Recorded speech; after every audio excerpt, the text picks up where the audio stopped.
Ano po bang gusto niyong gawin ko, ma'am? Simple lang. Mag-serve ka ng drinks. Pero hindi lang basta serve ang gusto kong gawin mo. Kunin mo ang pinakamaraming used glasses doon sa may gilid. Yung may mga mancha pa ng lipstick, madudumi. Tapos, ilibot mo sa gitna ng dance floor.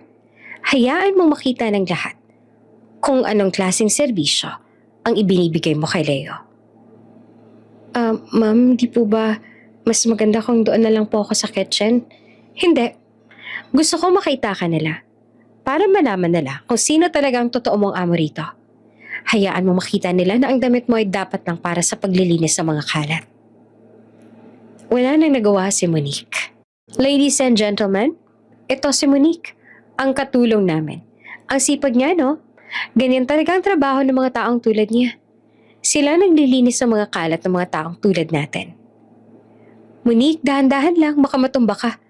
Ayokong masira mo ang mamahaling marble floor namin sa dumi na galing dyan sa basong hawak mo. Patuloy pa ni Stella bago tumawa na nakaka-insulto. Maya-maya pa biglang tumahimik ang lahat. Di kalaunan ay may pumasok na malaking tao sa pinto at dito bumungad ang mga VIP guests sa party ni Stella. Pinangunahan niyon ni Mr. De Malanta, ang ama ni Stella. Ngunit ang tingin niya ay nakatuon sa isang direksyon, kay Monique. Hindi na nag-aksaya pa ng oras si Mr. De Malanta. Lumakad siya kasama ang lahat ng VIP guests papunta kay Monique. Nagulat ang lahat, lalo na si Stella. Mas lalong nagulat sila ng sandaling yumuko si Mr. De Malanta kasama ng iba pang VIP guests kay Monique. Anak ko, mahinang saad ni Mr. De Malanta at tuluyan ng bumuhos ang kanyang luha. Nagulat ang lahat. Ang katulong? Anak ni Mr. De Malanta? Bago ka pa lang sa channel neto, ibang kwento ni Ate Jane, istorya mo, ikwento ko. Huwag kalimutang pindutin ang notification bell at subscribe button.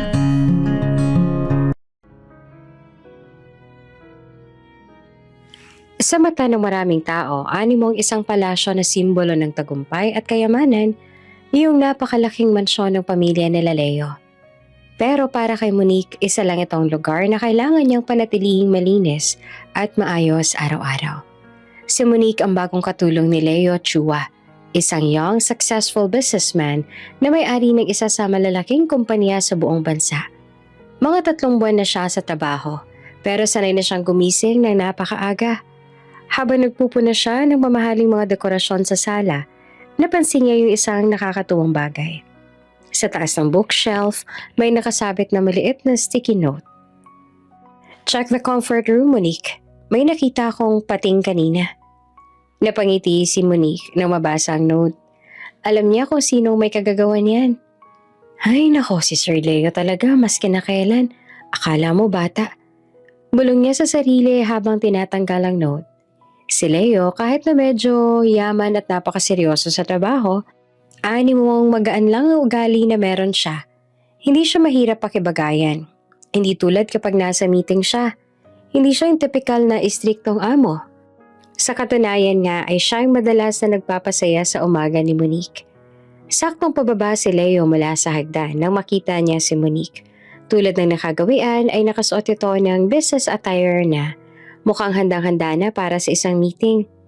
Nakita niya si Monique na nakasuot ng uniforme at nakangiti habang hawak yung note.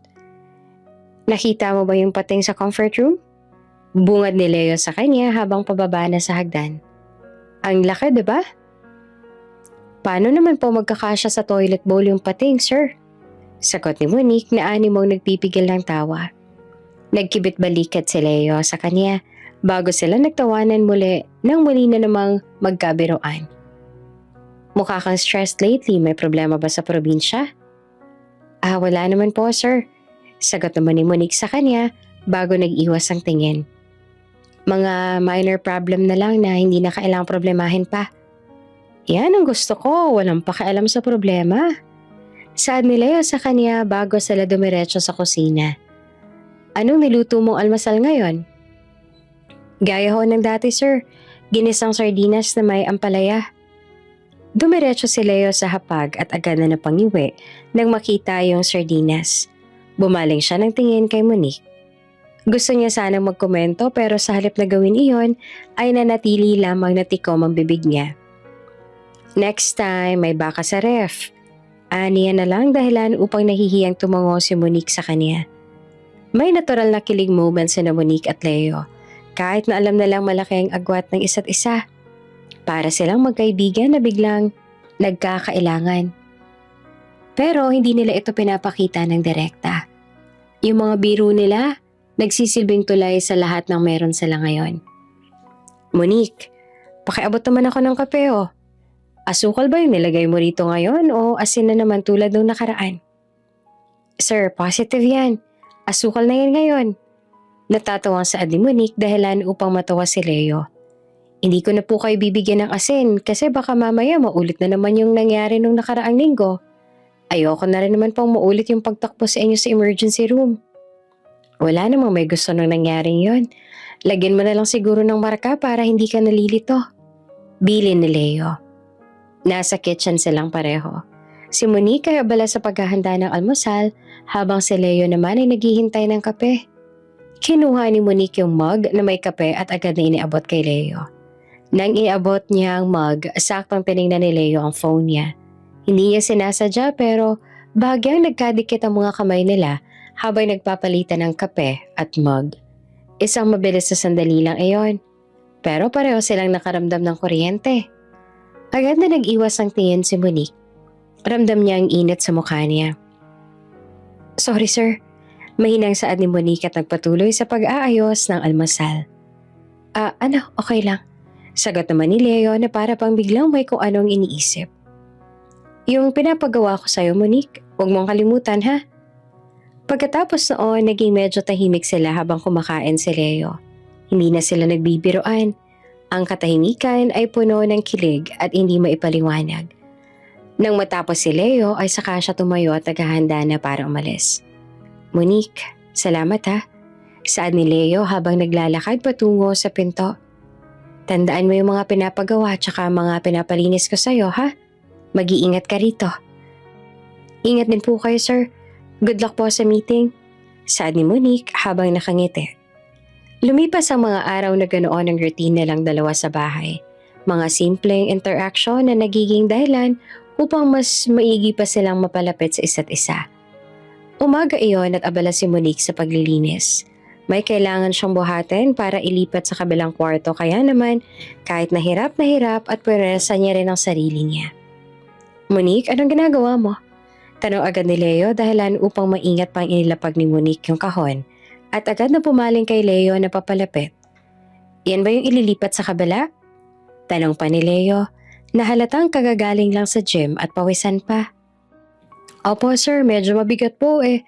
Kailangan lang po talagang ilipat.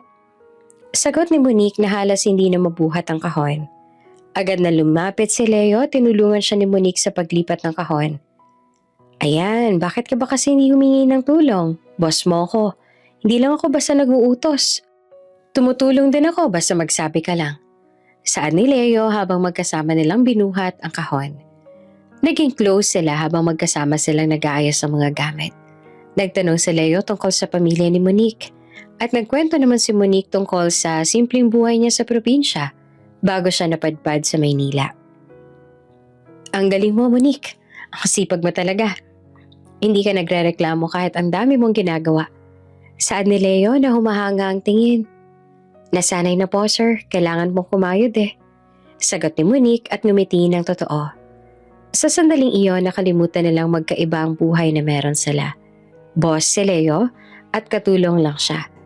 Para silang dalawang ordinaryong tao na nagkakilala at nagkakasundo. Pero may isang bagay na hindi alam ni Monique. Ang napakagwapo, matalino at mabait niyang boss ay may fiancé na nagngangalang Stella. Si Stella ay nasa abroad para sa isang important family matter sa loob ng ilang buwan. Kaya hindi siya nakita ni Monique.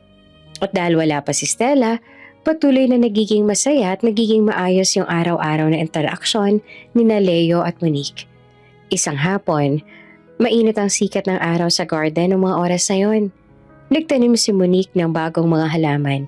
at nagpahinga siya saglit. Hindi kalaunan ay lumabas si Leo.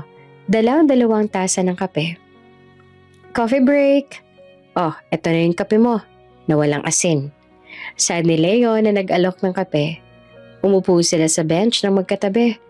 Nagkwentuhan sila tungkol sa mga paborito nilang movie at music na pinapakinggan. Tawanan sila ng tawanan at animong maligayang atmosphere sa pagitan nilang dalawa. Alam mo sir, masarap pala yung kape kapag dito sa garden iniinom. Parang ang tahimik din kasi dito. Saad ni Monique habang tinitingnan ng mga halaman. Oo, pero mas masarap yan pagkasama ka. Mas masaya talaga kung may kakwentuhan. Sagot ni Leo bago lumingon kay Monique. Nagkatinginan sila at nang dahil doon ay mabilis na tumibok yung puso ni Monique. Nasa kalagitnaan sila ng pagtawa sa isang biro ni Leo nang sandaling may nagbukas ang pinto at naglakad papunta sa garden. Isang napakagandang babae ang nakasuot ng designer clothes at mukhang kakababa lang sa eroplano dahil sa pamilyar na itsura ng jet lag. Ang humakbang papasok. Pero ang ganda niya ay nabalutan ng matinding galit. Siya, si Stella. Nakita niya sina Leo at Monique na magkatabi at nagtatawanan habang nagkakape. Mabilis na kumalat sa sistema ni Stella ang galit at selos. Tumingin siya kay Leo at pagkatapos ay kay Monique na biglang nanigas sa kinauupuan. Nang makita sila sa ganoong ayos, anong ibig sabihin nito, Leo? Sino yung babaeng yan? Ang sigaw ni Stella ay parang kidlat na umuugong sa buong mansyon. Nagulat sina Leo at Monique. Nakaramdam si Monique ng kahihiyan at tumayo na sana para umalis sa lugar na yon. Pakiramdam niya ay gusto niya na lang pumunta sa kitchen upang doon magtago. Excuse me po ma'am, maglilinis lang po ako. Saad ni Monique na nakayuko. Pero hindi pa man nakakaalis si Monique ay hinarap na siya ni Stella na tila umaapoy ang mga mata sa sobrang galit. Huwag ka nang bumalik dito. Lumayas ka. Hindi kailangan ni Leo ng entertainer na katulad mo. Sigaw ni Stella na hindi na nagpipigil sa galit. Pero hindi pumayag si Leo. Humakbang siya paharap at hinarap si Stella bago niya pinigilan si Monique na umalis. Huwag mo siyang paalisin, Stella. Katulong ko siya at maayos ang trabaho niya rito. Wala kang karapatang paalisin siya. Lalong nagalit si Stella sa pagtatanggol ni Leo kay Monique. Wala akong karapatan? Fiancé mo ako, Leo. At ang babaeng yan, katulong mo lang yan, diba? Ano bang nangyayari dito? Sigaw ni Stella na hindi makapaniwala. Umuwi ka na lang muna sa bahay niyo, Stella. Pagod ka lang. Pag-usapan natin to mamaya. Kalmado ang saad ni Leo. Pero hula na, ayaw nang makinig ni Stella sa utos niya. Sige, Leo, sige. Ipagtanggol mo yung katulong mo. Pero tatandaan mo to. Magbabayad ka. Lalong-lalo ka na. Aniya sabay duro sa nakatungong si Monique. Sa sobrang galit, nag-walk out si Stella. Nag-iwan siya ng matinding banta bago sumakay sa sasakyan niya at umalis ng mabilis. Naiwan si Leo at Monique sa garden na tahimik at biglang lumungkot ang atmosphere ng dahil sa nangyari. Tumingin si Leo kay Monique na nakayuko at namumula sa hiya. Monique, pasensya ka na. Saad ni Leo na malungkot na malungkot. Okay lang po sir. Ako na lang po siguro yung aalis. Ayoko pong maging rason para mag-away pa kayo. Mahina at malungkot na sagot ni Monique. Hindi ka aalis, Monique. Ipagtatanggol kita. Wala kang kasalanan sa galit ni Stella. Hindi ka pwedeng umalis dahil kailangan kita.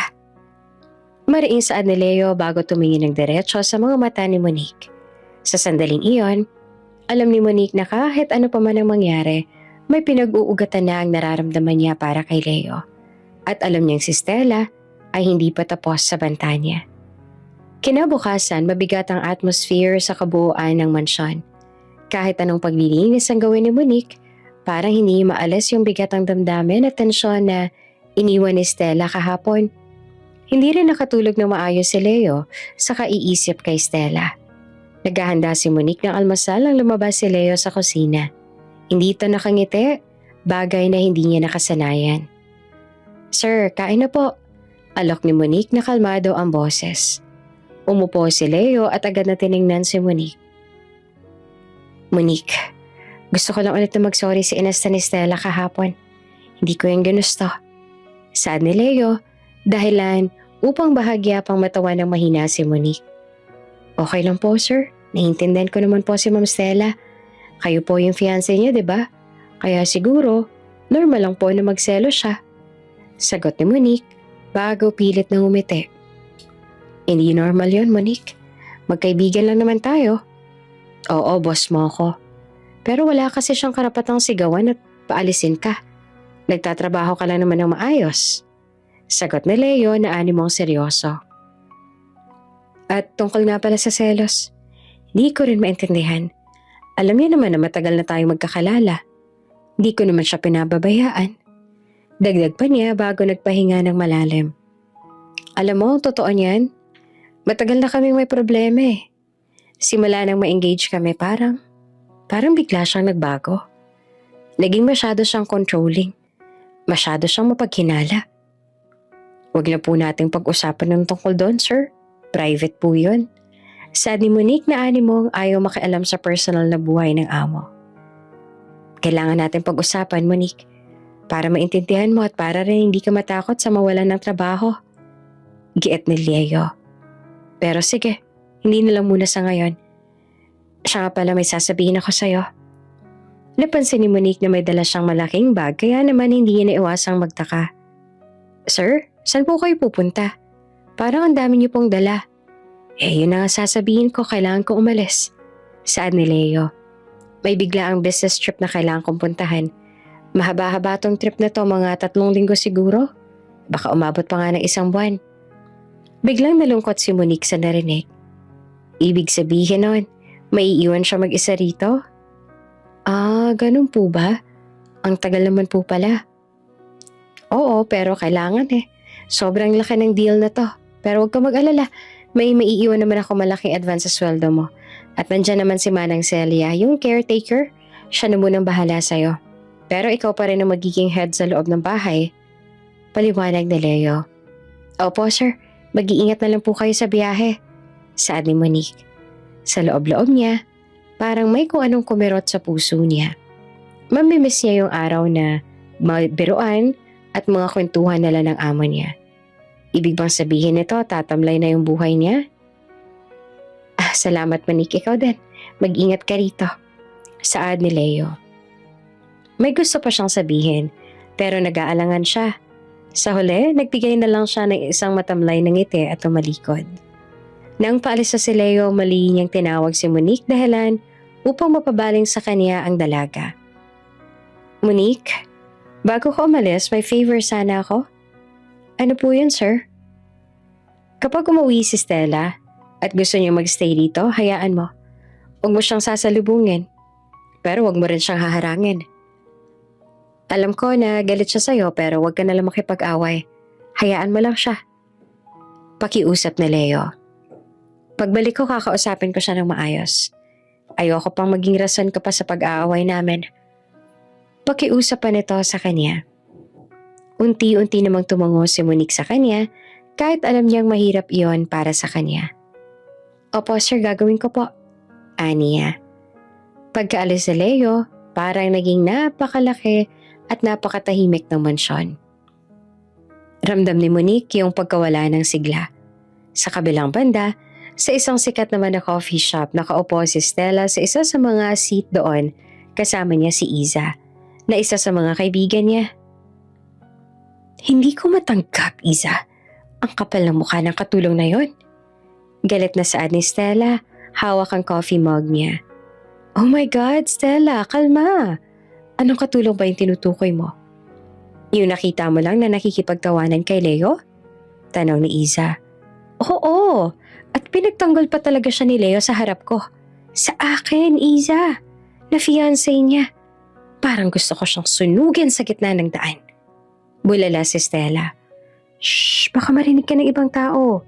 Baka maging viral ka pa, no? Pero, ano na yung plano mo niyan? Umuwi na si Leo, di ba? Hindi. Umalis ulit si Leo. Mahaba-habang business trip daw. Kaya ito na siguro yung pagkakataon ko. Saad ni Stella bago umiba ang ekspresyon niya ng mukha. May ngiti ng kasamaan sa labi niya na nakapagpataas sa kilay ni Iza. Anong ibig mo sabihin, Stella? Ano yung nasa isip mo? Tanong ni Iza na nininervyos. Magpaplano ako ng isang malaking party. Saad ni Stella bago niya ibinaba yung mug na hawak niya. Kunwari, isa lang pong social gathering para i-celebrate yung pag-uwi ko. At para makipagkita sa mga kaibigan natin. Pero ang totoo, tumigil siya at nag-isip. Gagamitin ko yung party na yon para ipahiya si Monique. Para iparamdam sa kanya kung saan siya nababagay. Isa lang naman siyang hamak na katulong na dapat ay nasa likod, naglilinis ng kubeta at hindi nakikipagtawanan sa fiancé ko. Grabe ka naman, Stella. Hindi ka ba natatakot kay Leo? Hindi na siya makikialam. Wala naman siya rito.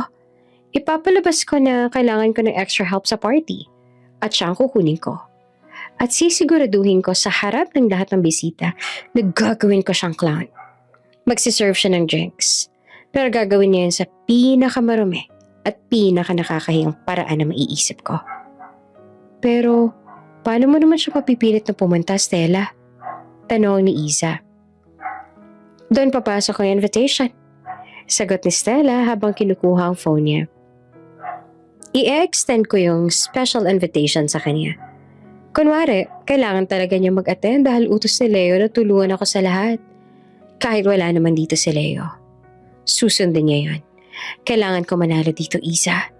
Hindi ko hahayaang agawin ng isang katulong ang atensyon ng fiancé ko na siya ring tanging daan ko para maging Mrs. Chua. Sa loob ng sumunod na 2 linggo ay naging abala si Stella sa pagpaplano ng social gathering niya. Ang mga imbitasyon na ipinadala niya sa lahat ng alta sosyedad, kasama ng daddy niya na si Mr. De Malanta. Isang napakayaman at napakamakapangyarihang tao sa mundo ng negosyo. Sa kabilang banda, naging abala naman si Monique sa mansyon. Nakakatanggap siya ng mga tawag mula kay Leo na nagtatanong kung kamusta siya at yung bahay. Sir, maayos naman po yung lahat. Malinis naman po yung bahay at wala naman pong gulo. Mag-ingat po kayo dyan, sabi ni Monique sa isang video call. Salamat, Monique. Nakikita ko maayos ka. Kumakain ka ba ng tama? Hindi ka ba masyadong nagwo-work? Tanong ni Leo. Opo sir, okay lang po ako. Sagot ni Monique bago ngumiti. Mabuti naman. May isang tawag na natanggap yung staff ko galing sa isang event organizer. May party daw si Stella? Wala ako rito. Kaya baka kailangan niya ng tulong.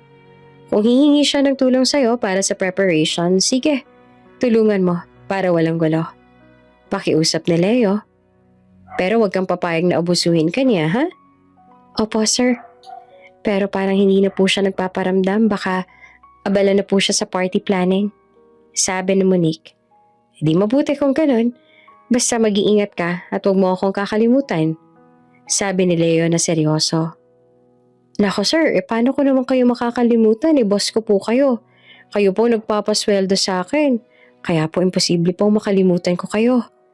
Biro pa ni Monique dahilan upang matawa si Leo. Ayan na yung ngiti mo ulit. O sige na, kailangan ko na makipag-meeting. Bye Monique. Nang matapos ang tawag, nakaramdam ng kaba si Monique. Alam niyang may plano si Stella at alam niyang hindi iyon magiging madali. Hindi nga nagtagal, dumating ang isang formal na imbitasyon sa kanya, galing mismo kay Stella. Ang invitation ay nakalagay sa isang napakagandang sobre.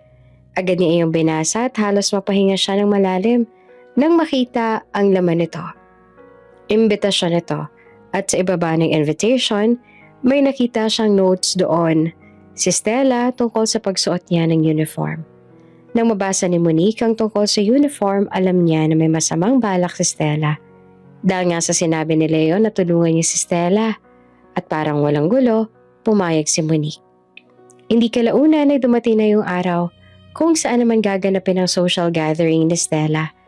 Gaganapin iyon sa mansyon ni Leo. Kaya naman mas naging maliwanag at mas magara ang mansyon kesa sa karaniwan. Puno ito ng mga ilaw, mga high-end na dekorasyon at mga mamahaling bulaklak. Ang mga bisita ay pawang mga taga-alta sosyedad, mga mayayaman at mga kilalang tao sa mundo ng negosyo. Nag-iingay ang masiglang tugtog ng isang live orchestra sa sulok. Dahilan upang mas lalong maging maganda yung party ni Stella. Lahat ng bisita ay nakasuot pa ng formal. Ang mga lalaki ay nakasuot ng suit and tie at ang mga babae naman ay nakasuot naman ng mga designer gowns. Sa kabilang banda, si Monique ay naglalakad sa gitna ng karamihan. Nakasuot siya ng simpleng pangkatulong na uniform. Isang puting apron at itim na damit. Ramdam niya ang lahat ng tingin. Ang mga tingin ay hindi ng paghanga, kundi ng pagtataka at pagmamaliit.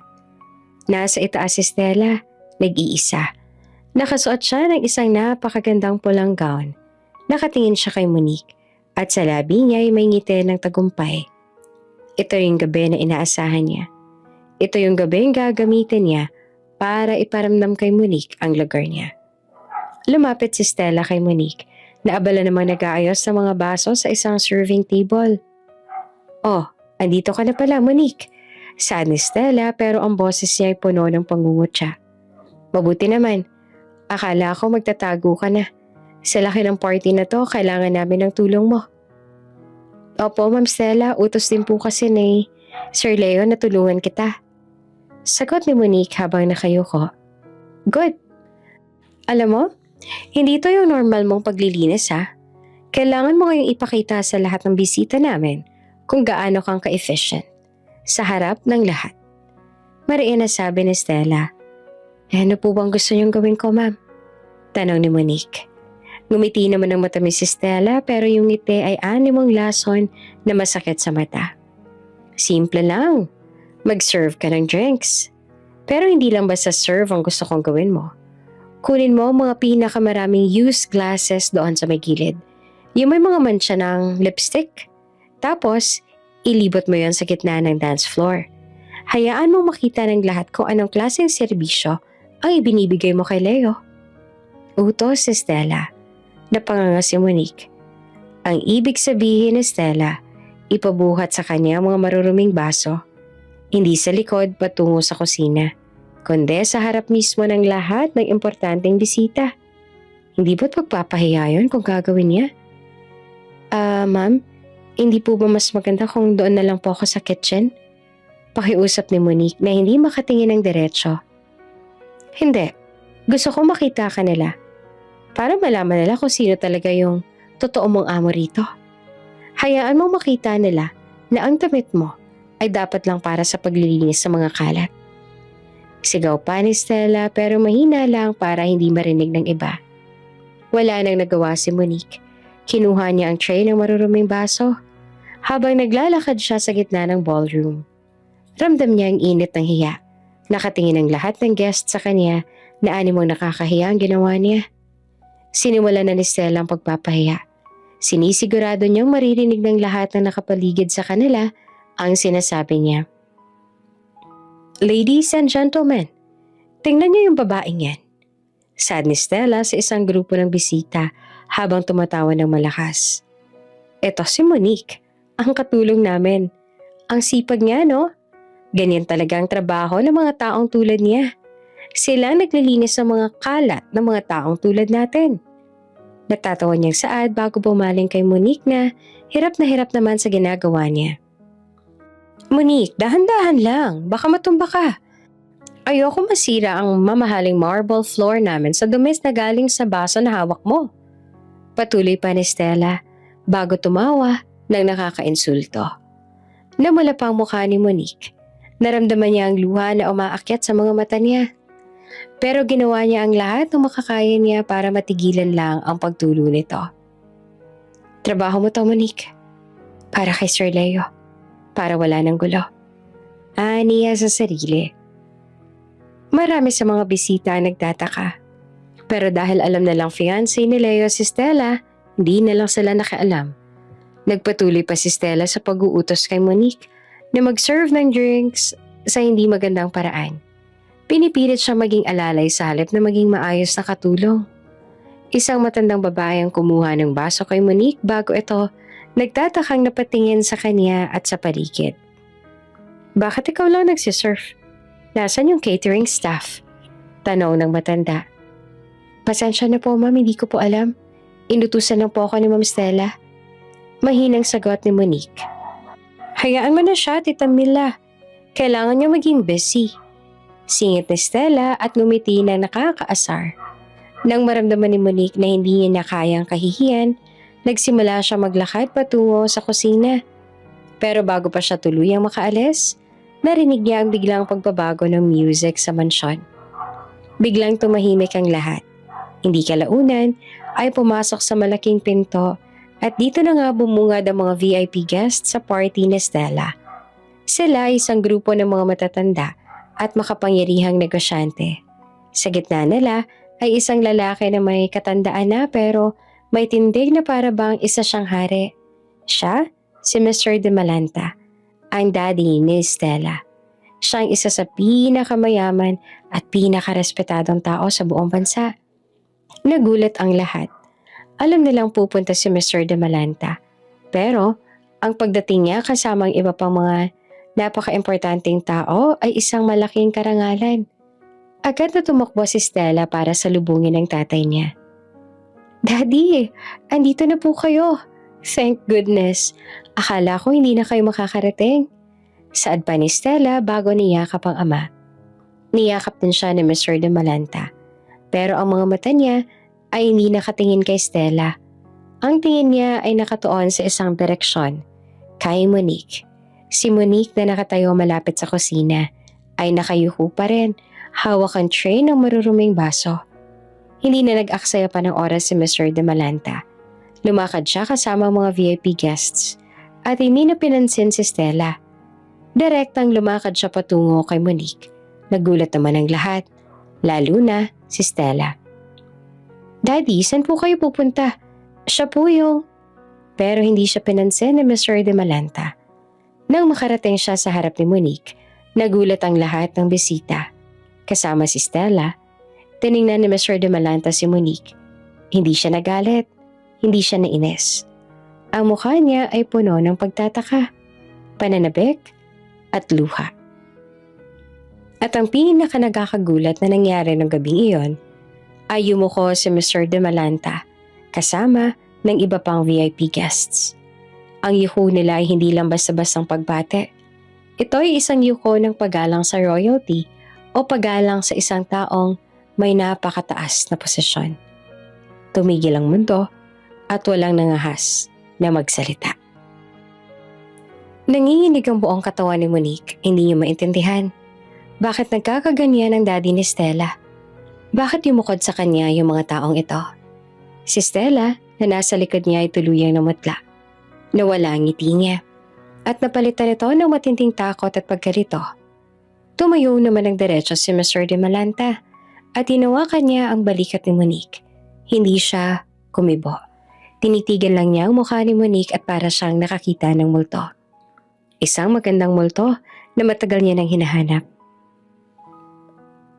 Anak ko, mahinang saad ni Mr. De Malanta at tuluyan ng bumuhos ang kanyang luha.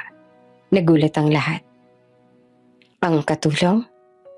Anak ni Mr. De Malanta? Monique, anak. Sa wakas nakita na kita. Bulala si Mr. De Malanta. Lumapit si Stella na nanginginig sa mga narinig. Daddy, ano pong pinagsasasabi ninyo? Nagkakamali po kayo. Siya po ang... Stella, pasensya ka na anak. Pero hindi mo siya kapatid.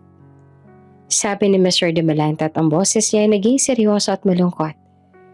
Siya, si Monique, Andrea, De Malanta Ong. Ang totoo kong anak. Ikaw, Stella, ang ampon ko. Nabalot ng katahimikan ng paligid. Iyan ang tanging nangibabaw sa napakalaking ballroom. Ang tunog lang na maririnig ay ang mahinang ihip ng hangin sa air conditioner at ang marahang pagtulo ng luha ni Mr. De Malanta.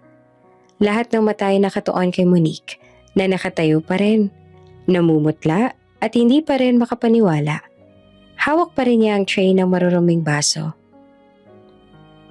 Daddy, ano po sinasabi ninyo? Nanginginig na tanong ni Stella. Ang mapagmataas niyang tindig ay biglang naglaho. Tiningnan niya si Monique at ang tingin niya ay napuno ng takot. Hindi na pangmamaliit. Hinawakan ni Mr. De Malanta ang kamay ni Monique. Iniabot niya ang tray sa isang assistant na agad naman itong kinuha. Para kay Mr. De Malanta, ang tray na iyon ay hindi dapat hawakan ng nawawala niyang anak. Halika anak. Saad ni Mr. De Malanta bago hinila si Monique palayo sa spotlight. Hinarap niya ang lahat ng VIP guests kasama ng iba pang mga bisita. Hayaan ninyo ako magpaliwanag. Hindi ko inaasahan na ganito matatapos ang investigasyon ko. At sa ganito ko pa makikita yung anak ko. Kinuha ni Mr. De Malanta ang isang upuan para kay Monique. Umupo si Monique na ngayon ay nakatulala pa rin. Tandaan niyo pa ba? 25 years ago. Nagkaroon ng pamilya ko ng di pagkakaunawaan. Saad ni Mr. De Malanta sa lahat. Ang boses niya ay seryoso at matalim. Ang lahat ay nakikinig. Ang pamilya ko ay masyadong tradisyonal. Ayaw nilang tanggapin yung babaeng minahal ko ng sobra. Siya si Andrea Ong, na asawa ko. Galing si Andrea sa isang mahirap na pamilya. Pero alam ko mabuti siyang tao. At sobrang talino. Pinaglaban ko siya. Sa huli, pinakasalan ko siya. Kahit tinakul ako ng mga kamag-anak ko. Ngumiti ito ng malungkot habang si Monique naman ay walang ibang nagawa kung hindi ang matulala sa mga narinig. Nagkaroon kami ng anak. Tiningnan ni Mr. De Malanta si Monique na lalo na lang naguluhan. Nang ipinanganak siya, galit na galit ang pamilya ko. Naisip nila na hindi siya karapat-dapat sa mana at kayamanan namin. Kaya nagpadala sila ng mga tao para ilaglag yung bata o itago para hindi makuha yung mana. Huminga ng malalim si Mr. De Malanta bago muling nagpatuloy. Nalaman ko ito pero huli na ang lahat. Kinuha nila si Monique. Hinalugog ko yung buong bansa. Nagbayad ako ng magagaling na detective. Pero hindi ko siya nakita. Sabi sa akin na matay na raw siya. O baka nawala na sa isang ampunan. Pero ang totoo, hindi siya nawala. Sa tulong ng yaya ni Andrea noon, naitago si Monique sa isang malayong probinsya. At doon siya pinalaki ng tita niya. Ginamit niya yung apelido ni Andrea para hindi siya matunto ng masasamang tao. Ilang buwan na nakalipas na wala rin sa akin si Andrea. Nawalan ako ng lahat. Ng asawa, ng anak at sobrang lungkot ko. Nag-ampon ako. Yun si Stella. Para lang maranasan ko ulit na makayakap ng bata. Kaya inampon ko si Stella. Mahal na mahal ko si Stella. Siya ang nagbigay liwanag sa buhay ko pero hindi ko pa rin nakalimutan na nawawala akong tunay na anak. Sa loob-loob ni Monique, animong doon lang nag-sink in sa kanyang lahat. Mula sa tita niyang balibaliktad ang kwento sa probinsya hanggang sa napadpad siya rito sa Maynila. Matagal nang naghahanap ng mga information ng private investigator ko. Ang tanging clue na meron lang ako ay yung isang birthmark sa balikat ni Monique na halos kapareho ng kay Andrea. Humarap si Mr. De Malanta kay Monique. Kanina, yung nakita ko yung mukha mo. Yung mga mata mo. Alam ko na kamukhang kamukha mo yung mama mo anak. Sad pa nito bago siya muling umiyak. At ngayon, andito ka na. Nandito na siya. Nagtatrabaho bilang katulong sa sarili niyang bahay. Sa bahay ng fiancé ng kapatid niya. Oh, Diyos ko, anak. Bakit ka nagdusa ng ganito? Umingay ang bulungan sa ballroom. Hindi nila mapaniwalaan ang kwento. Ang babaeng sinisigawan at pinahiya ni Stella kanina. Ang katulong na minamaliit niya ay ang totoo palang tagapagmana ng negosyo nila. Hindi. Biglang sigaw ni Stella. Hindi totoo yan.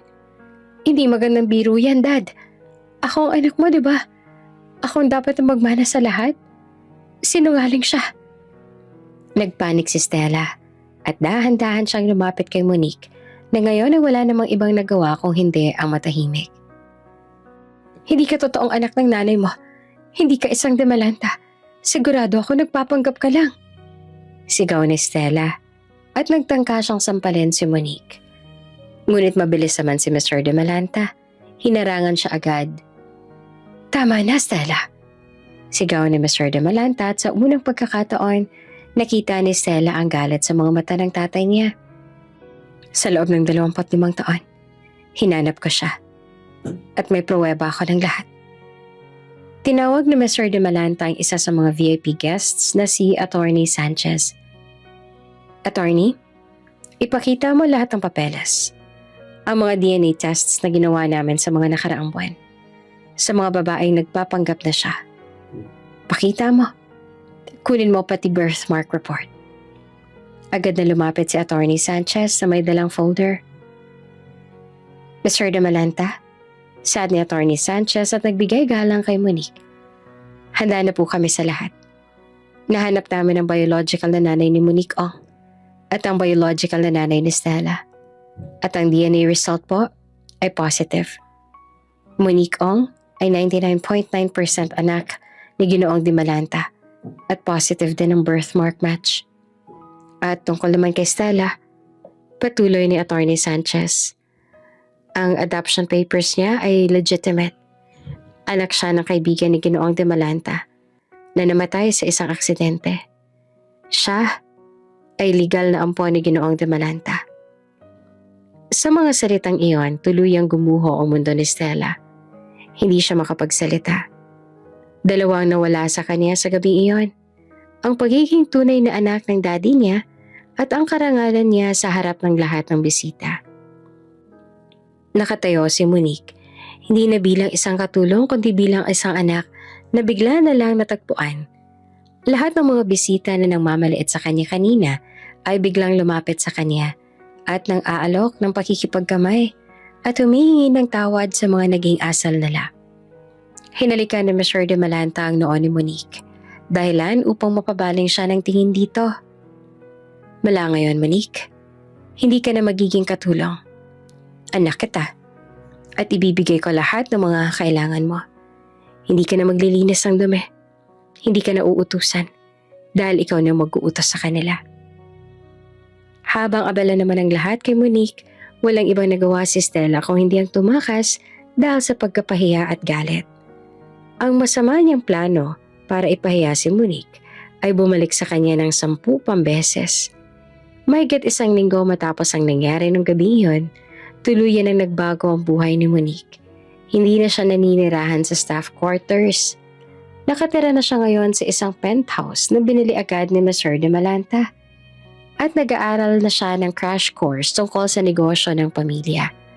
Hindi niya pa rin matanggap ang lahat pero sinusuportahan siya ng biological dad niya. Ang mansyon naman na dating puno ng tensyon at biruan ay naging tahimik at malungkot. Wala na si Stella.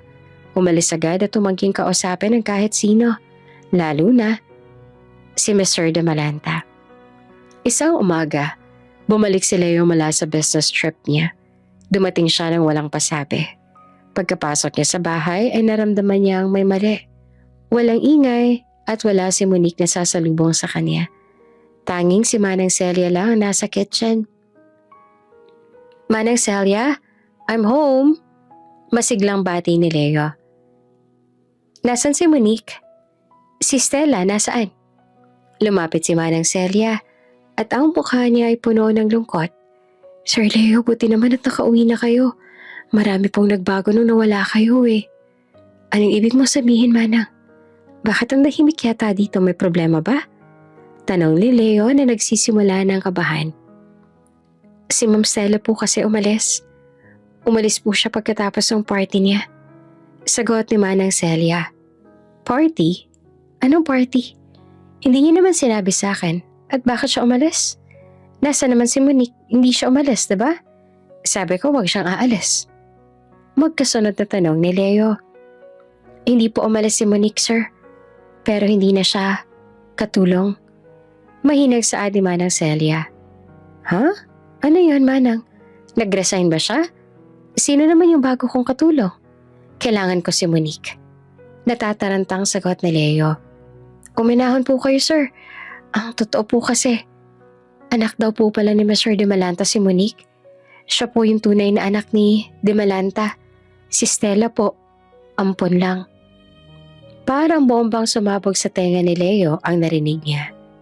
Ano? Totoo ba yung sinasabi mo, Manang? Baka naman nag-e-ilusyon ka lang. Pinaprank niyo lang yata ako ni Monique eh. Totoo po, sir. Noon pong party, inutusan niya si Ma'am Stella na mag-serve ng maruruming baso. Ipinahiya niya pa nga po si Monique sa harap ng lahat eh. Nakita pa po ni Mr. De Malanta yung ginawa niya. Tapos po, doon po niya binunyag lahat. Lahat po ng VIPs, yumuko po kay Monique. Kwento ni Manang Celia habang umiiling. Ang kawawa natin si Monique, sir. Kinailangan pang ipahiya bago pa malaman lahat ng totoo. Nanginginig ang buong katawan ni Leo. Hindi dahil sa sorpresa ng pagiging demalanta ni Monique, kundi dahil sa matinding galit na naramdaman niya sa ginawa ni Stella. Ginawa ni Stella kay Monique yun? Sigaw ni Leo na nanggagalaiti. Pinahiya niya si Monique? Sa harap ng lahat? Opo, sir. Sinabi po ni Ma'am Stella na dapat ganyan daw po yung ginagawa sa mga taong tulad niya. Parang umakyat ang dugo sa ulo ni Leo. Hindi niya inisip ang trabaho o ang jet lag. Ang tanging nasa isip niya lang ay ang pagprotekta kay Monique. Nasaan si Stella, Manang? Nasaan siya? Tanong ni Leo na galit na galit. Umalis po siya, sir. Wala po akong ideya kung nasan po siya. Pero ang sabi daw po ay nasa kondo po siya, ayaw pong magpakita. Sagot ni Manang Celia. Kinuha agad ni Leo ang cellphone niya at sinubukang tawagan si Stella. Nag-ring at nag-ring yung tawag pero walang sumasagot. Nag-iwan siya ng isang matinding voice message. Maya-maya ay nag-text si Stella. Leo, umuwi ka. Pag-usapan natin to ng maayos. Hindi ako nag-iisip ng tama noon. Huwag kang magkunwari na hindi mo alam yung ginagawa mo. Alam ko ng lahat. Yung tungkol sa party. Yung pamamahiya mo kay Monique. Ginawa mo siyang alipin sa harap ng lahat? Kailangan mo akong intindihin, Leo. Nagsiselos ako. Fiancé mo ako. Ang babaeng yun, katulong lang. At ngayon bigla na lang siyang magiging isang demalanta? Dapat talagang nagagalit ako ngayon. Huwag mong gamitin ang selos mo para maging masamang tao, Stella. Hindi mo kailangang ipahiya yung isang tao para lang maipakita kung ano yung posisyon mo. Alam mo, mas masasaktan ako sa ginawa mo kay Monique kaysa sa katotohanang anak siya ng daddy mo. Hindi na nag-reply si Stella kaya naman galit na si Leo ng mga oras na yon. Hindi niya matanggap na yung babaeng mahal niya dati ay may kakayahang gawin ng ganoong klase ng kasalanan at kasamaan. Manang, aalis muna ako. May kailangan lang akong tapusin. Saad ni Leo bago kinuha ang susi ng kotse niya. Sir, saan po kayo pupunta? Inihini lang po sa pagmamaneho ha. Pakiusap ni Manang Celia. Pupuntahan ko lang si Stella, Manang. Tatapusin ko ng lahat. Mariing sabi ni Leo. Mabilis siyang nagmaneho patungo sa kondo ni Stella. Nang dumating siya, nakita niya si Stella na nakasuot ng simpleng damit. Nag-iisa sa living room at mukhang kagagaling lang sa pag-iyak. Leo, salamat at dumating ka. Mag-usap tayo. Sabi ni Stella bago sinubukang yakapin si Leo. Bago pa man siya makayakap ay umatras na si Leo na ikinatigil naman ni Stella. Wala na tayong kailangang pag-usapan, Stella. Tapos na tayo. Saad ni Leo na malamig ang boses. Anong ibig mong sabihin, Leo? Paano yung engagement natin? Galit na tanong ni Stella. Wala na akong pakialam sa engagement. Hihiwalayan na kita, Stella. Hindi ko na matatanggap yung ginawa mo kay Monique. Saad ni Leo. Hindi ko maintindihan kung paano mo nagawang ipahiya yung isang tao nang ganun-ganun na lang sa harap ng maraming tao. Hindi na ikaw yung babaeng minahal ko. Hindi ko matatanggap yung ugali mong yan. Nang dahil sa narinig, ay doon na nagsimulang umiyak si Stella. Leo, please, bigyan mo ako ng second chance. Hindi ko na uulitin. Nabulag lang ako sa selos. Nabulag ka sa inggit. At dyan sa ugali mo, Stella. Hindi yan tungkol sa selos. Tugon ni Leo. At kahit hindi pa man alam na dimalanta si Monique, hihiwalayan pa rin kita. Dahil mali yung ginawa mo. Maling-mali ang ipahiya mo yung isang tao. Tao pa rin siya, Stella. Saan niya bago niya tinanggal ang singsing sa daliri niya at inilapag ito sa mesa. Tapos na tong engagement na to. Ito na rin ang huli nating pagkikita. Pero paano si Monique? Dahil ba siya yung totoong Dimalanta? Ipagpapalit mo ako sa kanya dahil mayaman na siya? Galit na tanong ni Stella. Wala tong kinalaman sa kayamanan, Stella. Dahil ito sa ugali mo. At kung tungkol naman kay Monique, bago pa man siya maging Dimalanta, minahal ko na siya. Pero wala akong karapatang makaalam sa buhay niya ngayon. Sabi ni Leo bago tumalikod. Nang paalis na siya, hinabol siya ni Stella. Hindi mo magagawa to, Leo.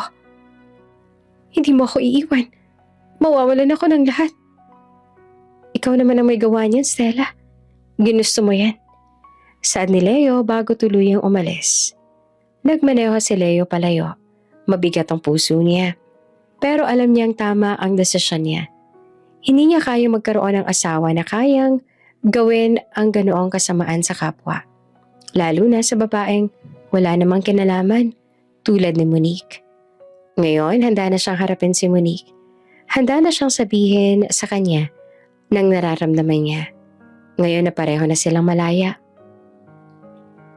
2 araw matapos ang hiwalayan ni Leo at Stella, sa wakas ay nagkaroon siya ng lakas ng loob na bisitahin si Monique.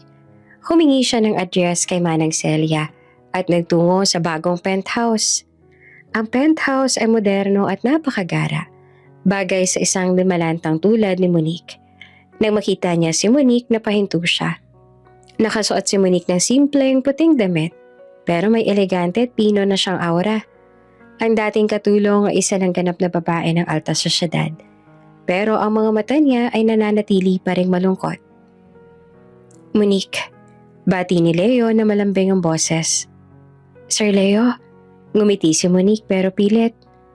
Salamat at dinalaw mo ko. Halika, umupo ka. Umupo sila sa isang malaking sofa. Matagal silang tahimik. Ramdam ni Leo ang bigat ng mga pangyayari kaya naman hindi niya naiwasang mapabuntong hininga na lang. Monique, alam ko ng lahat. Yung ginawa ni Stella sa'yo sa party. At yung tungkol sa pagiging anak ka ni Mr. Dimalanta. Saad ni Leo. Oo nga po, sir. Ako rin po, hindi rin po ako makapaniwala. Sagot ni Monique habang tinitingnan niya yung mga kamay niya.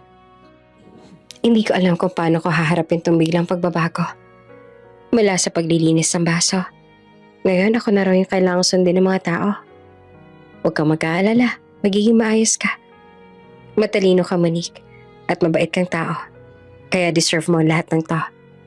Sabi ni Leo bago tumingin ng diretso sa mata ni Monique. Salamat, sir.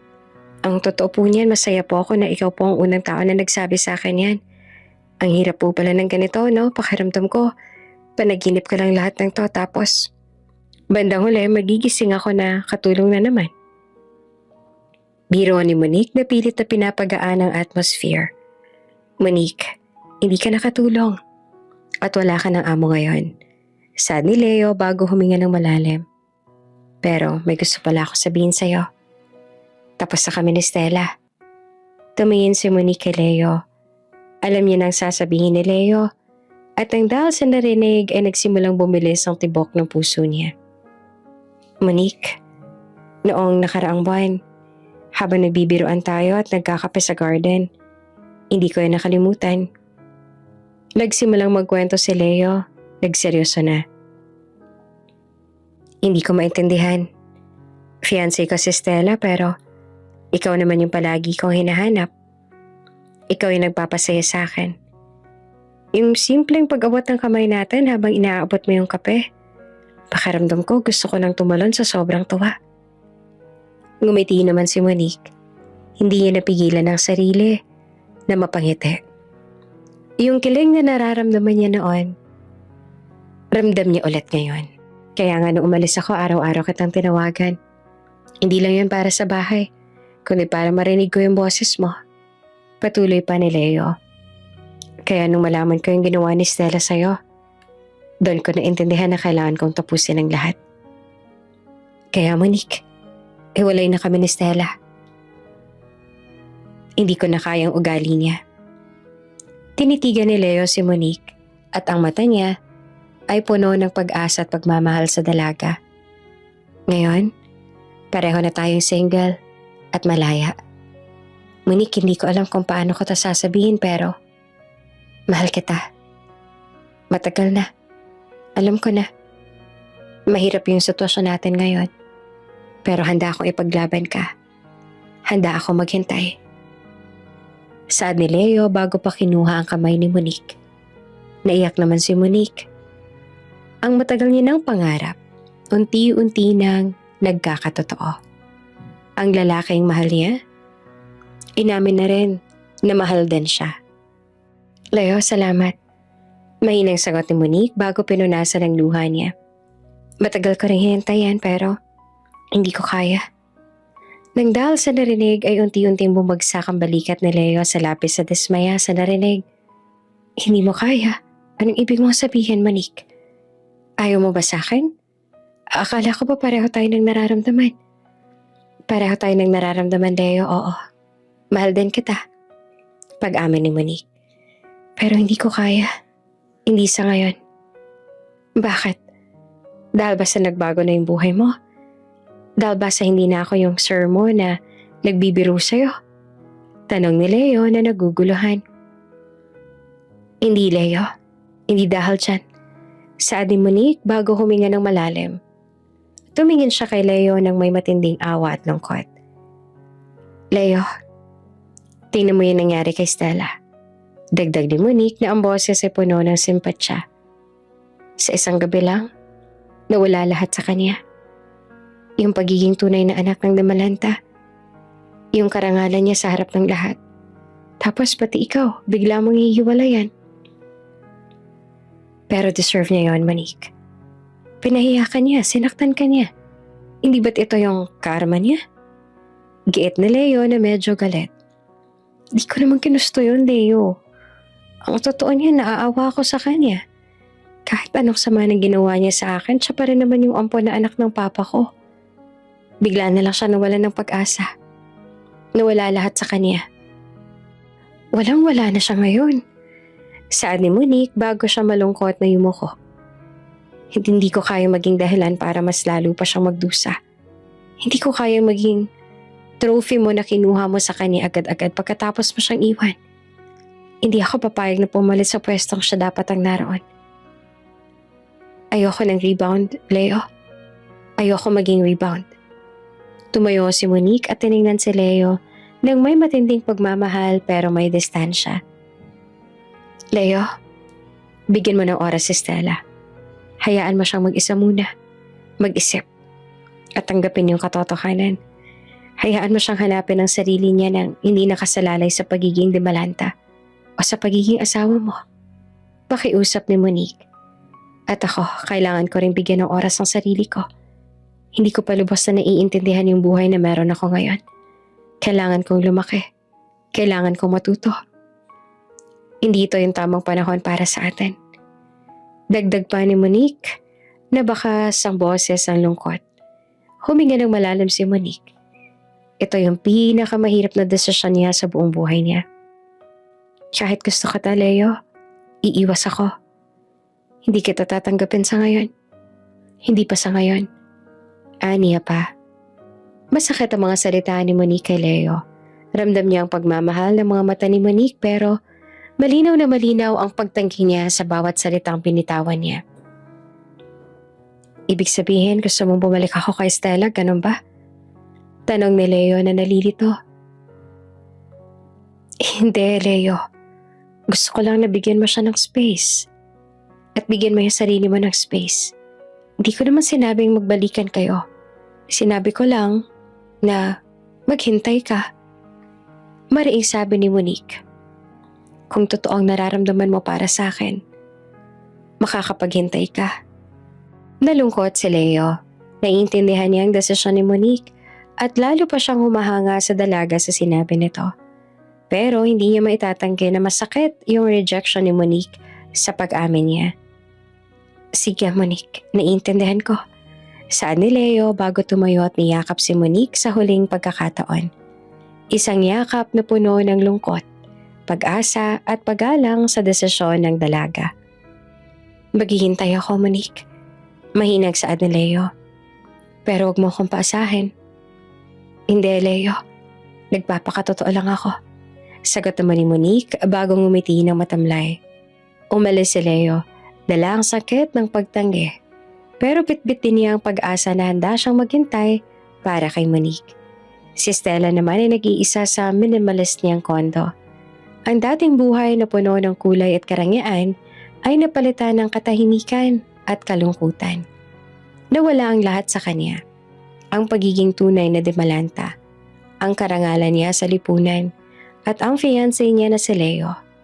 Sa loob ng ilang araw umiiyak lang siya.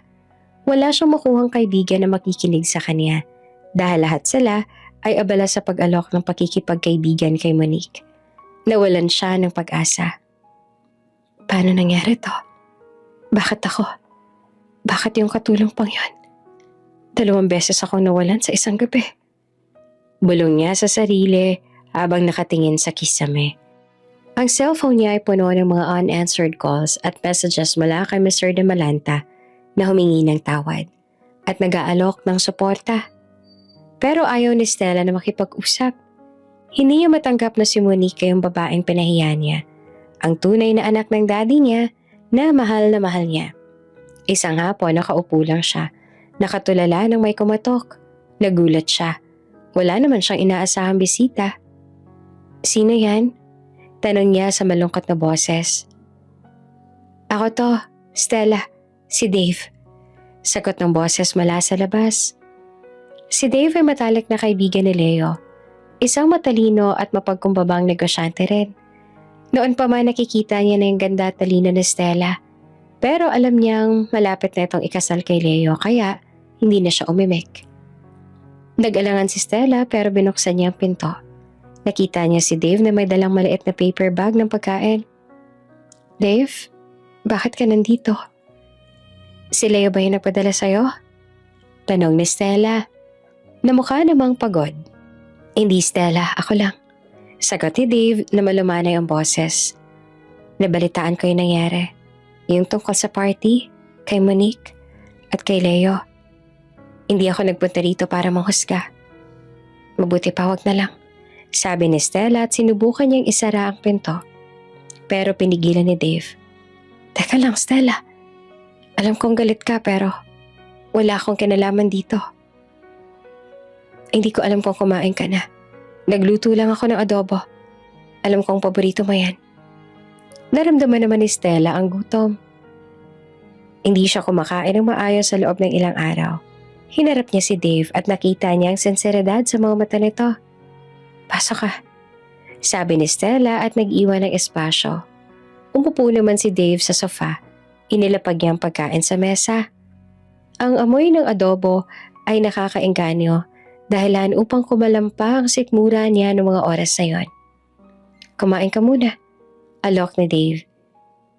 Hindi ko alam kung bakit ka nandito, Dave. Lahat na lang ng tao galit sa akin. Lahat sila kinamumuhian ako dahil sa ginawa ko kay Monique. Kahit si Leo iniwan ako. Sabi ni Stella habang umiiyak. Alam ko, Stella, pero tingnan mo. Kung hindi ka magbabago, lalo kang mawawalan. Saad ni Dave na seryoso. Hindi kita iiwan sa pinagdaraanan mo ngayon. Hindi ako nandito para maging boyfriend. Nandito ako bilang kaibigan na matagal nang humahanga sa'yo. Humahanga? Sa akin?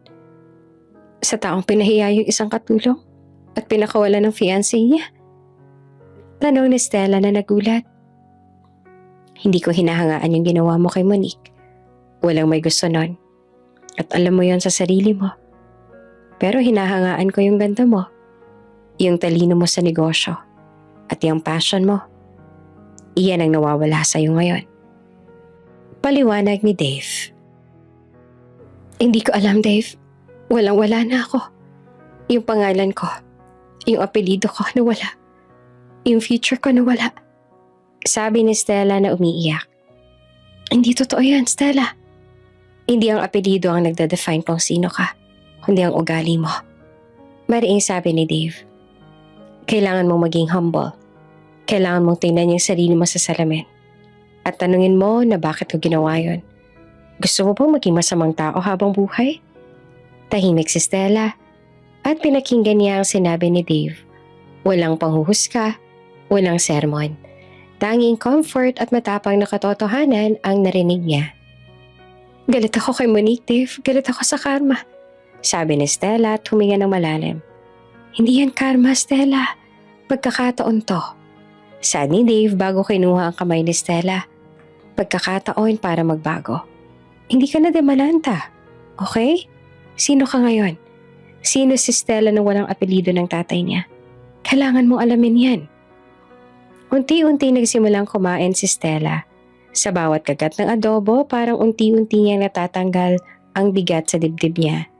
Si Dave ay nagkwento tungkol sa simpleng buhay niya at kung paano siya nagtrabaho ng husto para magkaroon ng sariling kumpanya. Nagsimulang ma-inlove si Stella sa kabaitan at pagiging mapagkumbaba ni Dave. Ipinakita ni Dave sa kanya ang tunay na halaga at hindi na sa apelido o sa karangyaan, kundi sa simpleng pagiging mabuting tao. Dave, salamat. Saad ni Stella matapos kumain. Ikaw lang yung nagpunta dito para damayan ako. Hindi ka man lang nagtanong tungkol sa negosyo. Hindi mo ako sinabihan ng masamang salita. Wala yon, Stella. Magkaibigan tayo eh. Saad ni Dave bagong ngumiti. Simula noon, madalas nang dumalaw si Dave kay Stella. Hindi na sila nag-uusap tungkol sa nakaraan kundi sa future.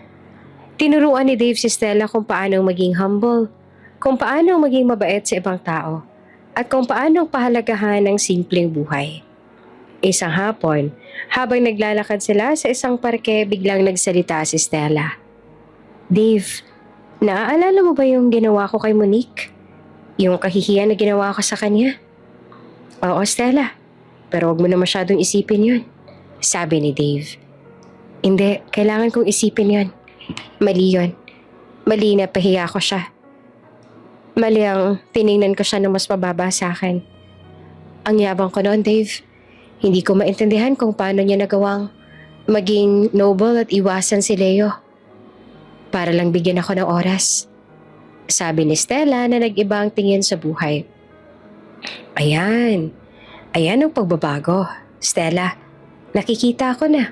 Natututo ka na. Sabi ni Dave at ngumiti ng totoo. Unti-unting nahulog ang loob ni Stella kay Dave. Hindi na siya naghahanap ng karangyaan, kundi ng tunay na pagmamahal at sincerity. At ito ay nakita niya kay Dave, ang kaibigan ng dati niyang fiancé. 2 buwan ang lumipas mula nang simula ni Stella ang personal journey niya kasama si Dave. Sa panahong ito, hindi na siya nag-abala sa mga mamahaling damit at alahas. Natuto na siyang mag-commute, sumakay ng Grab at kumain ng mga simpleng kainan.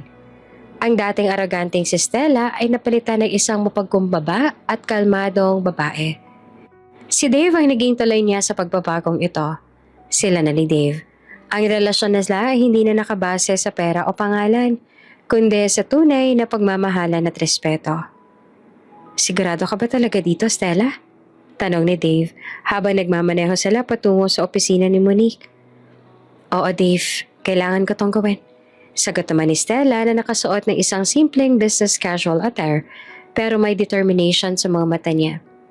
Kung hindi ako hihingi ng tawad, habang buhay kong dadalhin ng bigat ng kahihiyan ko, lalong-lalo na kay Monique. Yung desisyon na bigyan ako ng oras yung nagparamdam sa akin na napakaliit ko. Sasamahan kita. Ano man ang maging reaksyon nila, andito lang ako. Sabi ni Dave at ngumiti. Samantala si Monique naman ay mabilis na umaangat sa mundo ng negosyo. Siya na ngayon ang pinakabatang CEO ng isa sa mga kumpanya ni Mr. De Malanta. Pero sa likod ng lahat ng tagumpay niya, hindi pa rin siya nakakalimutan ng simula niya bilang katulong. Palagi siyang nag-iisip kung kamusta na nga ba si Stella at kung naging maayos ba ang buhay nito. Nang pumasok si Stella at Dave sa office ni Monique, nagulat ang sekretary nito. Hindi niya inasahan ang unannounced visit ni Stella. Sino pong hinahanap niyo, ma'am? Tanong ng sekretarya na nag-aalangan. Si Monique Monique de Malanta. Pakisabi si Stella de Malanta at ang kaibigan ni Leo na si Dave ang bumibisita. Sabi ni Stella na kalmado. Pagpasok nila sa opisina ni Monique, nakita ni Stella ang pagiging seryoso at profesional ni Monique. Stella? Dave? Ano ginagawa niyo rito? Tanong ni Monique na tumayo mula sa kanyang mesa at nagulat. Monique, kailangan na kita makausap. Sandali lang. Pakiusap ni Stella. Sige, pero huwag ka mag-alala. Hindi ko nakukwento kay Daddy yung tungkol sa pagbisita mo. Biro pa ni Monique, napilit na pinapagaan ang lahat. Umupo sila. Tiningnan ni Stella si Monique. Hindi niya maisip sa isip na yung babaeng nasa harap niya na may power na ay ang babaeng inutusan niyang mag-serve ng maruruming baso.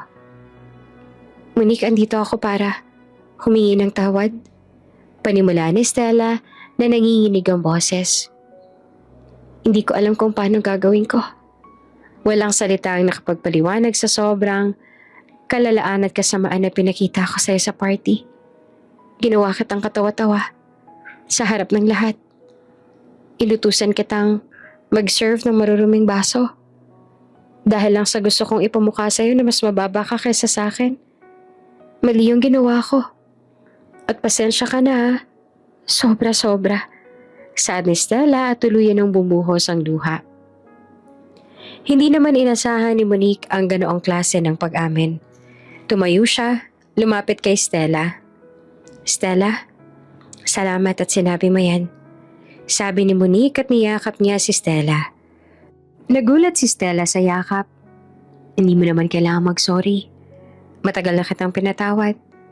Alam ko kung gaano kahirap yung biglang mawala ang lahat sa'yo. Kaya nga hindi ko tinanggap si Leo noon. Saad ni Monique. Gusto ko, bigyan mo ng oras ang sarili mo para magbago. At sa tingin ko naman, nakuha mo ng pagbabago na yun. Salamat, Monique ha. Sana makita mo rin si Leo. Hindi ko siya pinabayaan at alam kong mahal na mahal ka niya. Saad ni Stella bago siya tumingin kay Dave. Siya nga pala si Dave, Monique. Siya ang nagturo sa akin na maging humble at mabait. Siya ang dahilan kung bakit nagbago ako. Alam ko, Stella. At nakikita ko, nagbago ka nga talaga. Mas masaya ka na ngayon. Saad ni Monique bago ngumiti. Pagkatapos ng emotional confrontation na yon, nagpunta si Stella at Dave para bisitahin si Leo sa kumpanya niya. Si Leo na abala sa trabaho ay nagulat din nang makita ang dalawa. Stella? Dave? Anong ginagawa niyo rito? Magkasama kayo? Tanong ni Leo. Hi Leo, hindi kami nagpunta dito para manggulo. Nandito kami para magpaalam at humingi ng tawad.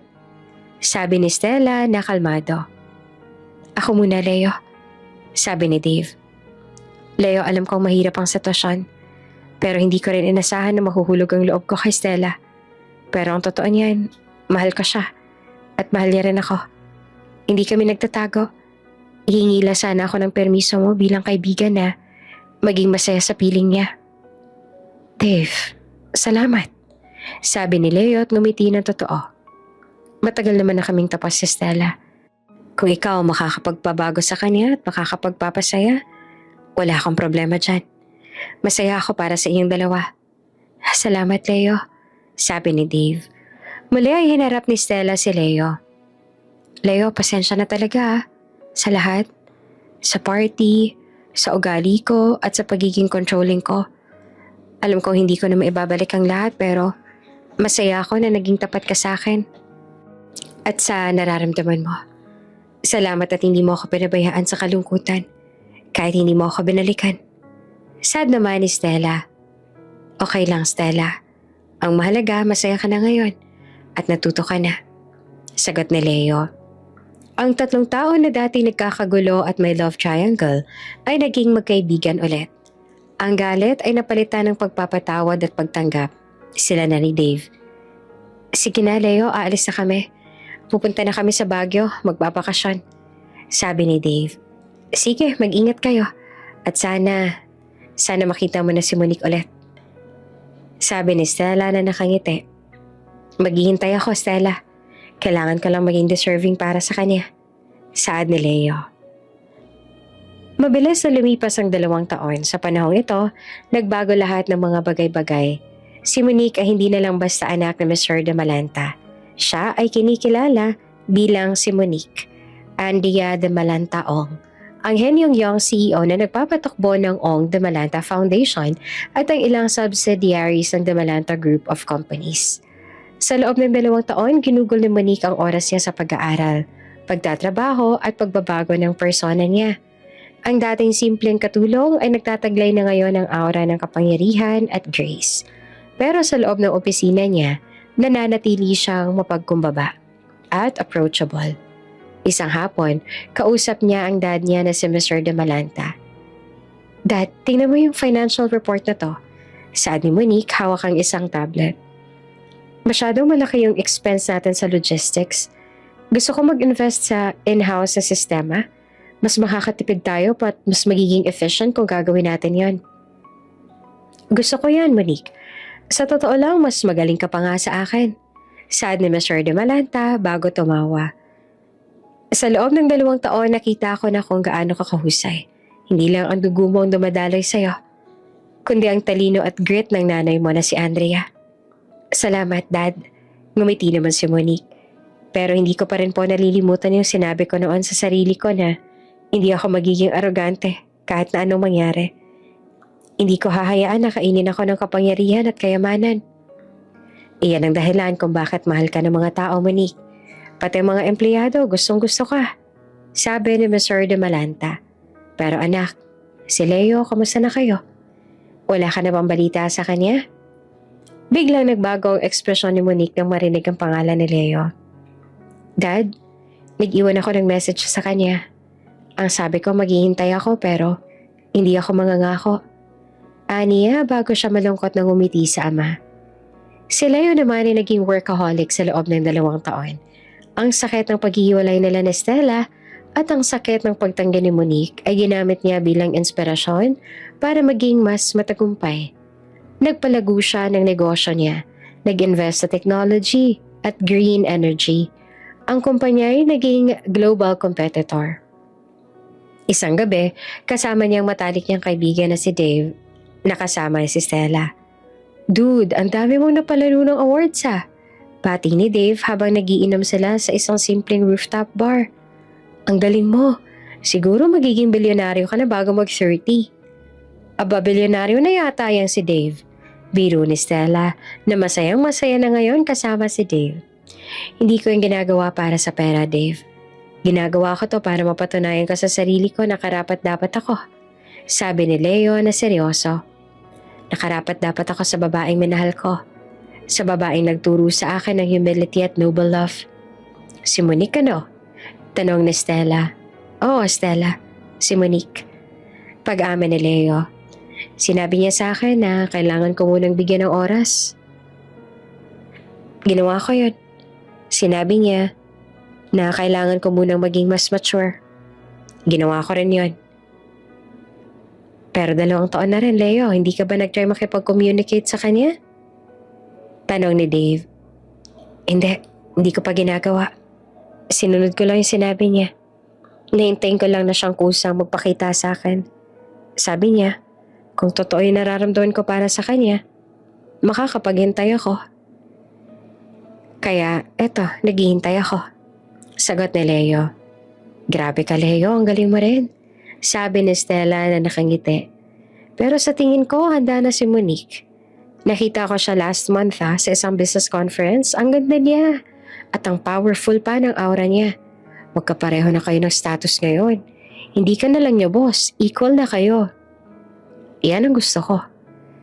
Hindi ko siya gusto dahil sa kayamanan niya. Pero gusto ko maging equal lang kami. Gusto ko maging partner niya. Hindi lang sa pag-ibig kundi sa negosyo at buhay. Sabi ni Leo. Biglang tumunog ang cellphone ni Stella. Galing kay Mr. de Malanta ang message na yon. Teka lang, tumatawag si Dad. Sad ni Stella bago niya sinagot ang tawag. Hello, Dad? Ganun po ba? Kailan po yan? Sige po, sasabihin ko po kay Leo. Pagkatapos ng tawag, tumingin si Stella kina Leo at Dave. Guys, may big event daw yung de Malanta Group sa susunod na buwan. Gala dinner daw para sa charity. Lahat ng mga powerful tao sa Asia, imbitado. At gusto ni Dad na i-invite daw kayong dalawa bilang business partners niya. Sabi ni Stella. Ibig sabihin makikita ko na si Monique? Tanong ni Leo na biglang sumigla. Oo, si Monique ang organizer ng event. At ito na ang magiging unang pagkikita niyang dalawa pagkatapos ng 2 taon. Magiging CEO to CEO na yung usap ninyo. Sabi ni Stella at ngumiti ng nakakaasar. Nang gabing iyon hindi nakatulog si Leo. 2 taon siyang naghintay. Ito na yung pagkakataon niya. Ang katulong na minahal niya ay isa na rin CEO ngayon. Wala na silang status gap ngayon. Samantala, abala naman si Monique sa paghahanda para sa gala dinner. Kausap niya ang sekretarya niya si Miss Cruz ng mga oras na yon.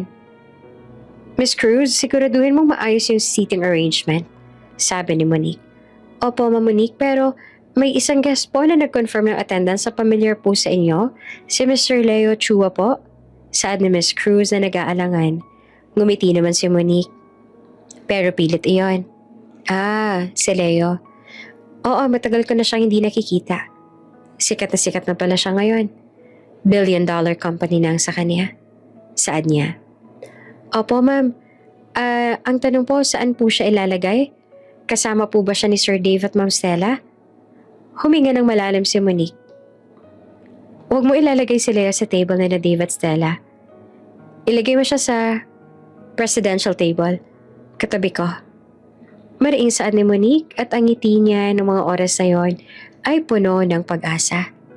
Nang dumating ang gala night, naging abala na ang lahat. Napakaganda ng grand ballroom ng isang luxury hotel. Ang charity gala dinner ng Damalanta Group ay dinaluhan ng daan-daang high-profile na negosyante at politiko. Ang lahat ay nakasuot ng magandang suit at gowns. Si Monique ay nakatayo malapit sa entrance. Nakasuot siya ng isang elegant na midnight blue gown na nagpapatingkad sa ganda at aura niya ng kapangyarihan. Siya ang host ng gabi at kitang-kita sa kanya ang poise ng isang young CEO. Sa tabi niya naroon ang daddy niya. Relax anak, mukha kang perpekto. Bulong na Mr. De Malanta. Ninenervyos lang ako, Dad. Hindi lang ito tungkol sa event. Sagot pa ni Monique at huminga ng malalim. Alam niya kung sino ang paparating. Alam ko. Handa ka na ba? Tanong ni Mr. De Malanta bago ngumiti. Kailangan ko na. Sagot ni Monique at tumingin sa entrance. Maya-maya pumasok si Leo. Kasama niya sina Dave, Stella. Si Leo ay nakasuot ng isang custom-made na tuxedo. Ang aura niya ay nag-iba na rin. Mas seryoso na siya ngayon. Mas matatag, mas powerful. Hindi na rin siya mapaglaro ngayon. Siya na si Mr. CEO Leo Chua, ang tycoon na umaangat sa global scene. Naghiwalay sina Dave at Stella papunta sa kanilang designated table. Si Leo naman ay lumapit sa host table kung saan naghihintay si Mr. De Malanta at Monique. Nag-init ang mga mata ni Monique at Leo sa isa't isa. Ito ang kauna-unahang pagkakataon na nagkatinginan sila, mata sa mata, sa loob ng 2 taon. Good evening, Mr. De Malanta. Congratulations sa event. Bati ni Leo kay Mr. De Malanta na nagbigay galang. Salamat, Leo. Ang ganda ng suit mo ah. Puri pa ni Mr. De Malanta. Pagkatapos humarap ni Leo kay Monique, ang mga mata niya ay nananatiling nakatitig sa ganda at grace ni Monique nung gabing iyon. Good evening, Miss De Malanta. Bati ni Leo na mas seryoso. Ang pagtawag niya sa apelyido ni Monique ay nagpapakita ng paggalang sa bagong katayuan nito. Good evening, Mr. Chua. Sagot naman ni Monique at ngumiti ng profesional. Nagkamayan sila. Ang shake hands sa iyo ay mabilis lang at formal, pero ramdam nilang dalawang spark na matagal nang naroon. Ang ganda ng event niyo. Impressive. Puri ni Leo. Salamat. Galing ka sa trip sa Europe, tama? Nakita ako sa business news eh. Saad ni Monique. Oo nga eh. Mabilis ka pa rin pala sa balita. Alam mo na lahat bago pa man ako makapagkwento. Biro ni Leo. Ayun ang trabaho ko ngayon, sir. Tagon ni Monique at tumawa ng mahina. Pagkatapos ng maikling pag-uusap, pumunta si Leo sa president's table kung saan siya ay nilagay ni Monique nakatabi mismo ng host. Nang umupo ang lahat, nagsimula na ang programa. Si Monique ang nagbigay ng opening remarks. Salamat sa lahat ng nandito ngayon. Ang gala na ito ay hindi lang tungkol sa pagpapakita ng yaman. Ito ay tungkol sa commitment natin sa society. Saad ni Monique at nagbigay ng isang napakagandang talumpate tungkol sa kahalagahan ng pagtulong sa mahihirap. Habang nagsasalita si Monique, nakatingin lang si Leo sa kanya. Naalala niya yung dating katulong na nahihiya pang mag-serve ng kape. Ngayon, siya nang nagbibigay ng speech sa harap ng pinakamakapangyarihang tao. Ang pride na naramdaman ni Leo ay hindi maipaliwanag. Tama ang ginawa niya. Tama na naghintay siya.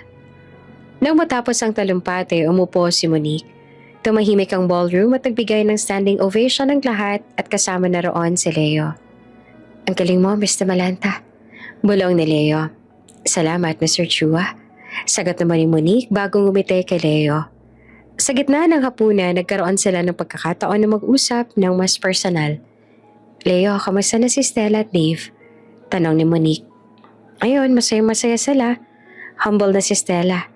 Nagpapasalamat nga siya sa'yo eh. Dahil sa'yo, nagbago siya. Sabi ni Leo. Masaya din ako para sa kanila. Sagot ni Monique. Nag-uusap na ba kayo ni Dave tungkol sa investment sa green energy? Oo, ang galing mo.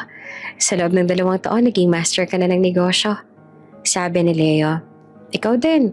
Global brand na nga yung company mo eh. Hindi ko akalain na aabot ka sa ganito. Kahit boss lang kita noon.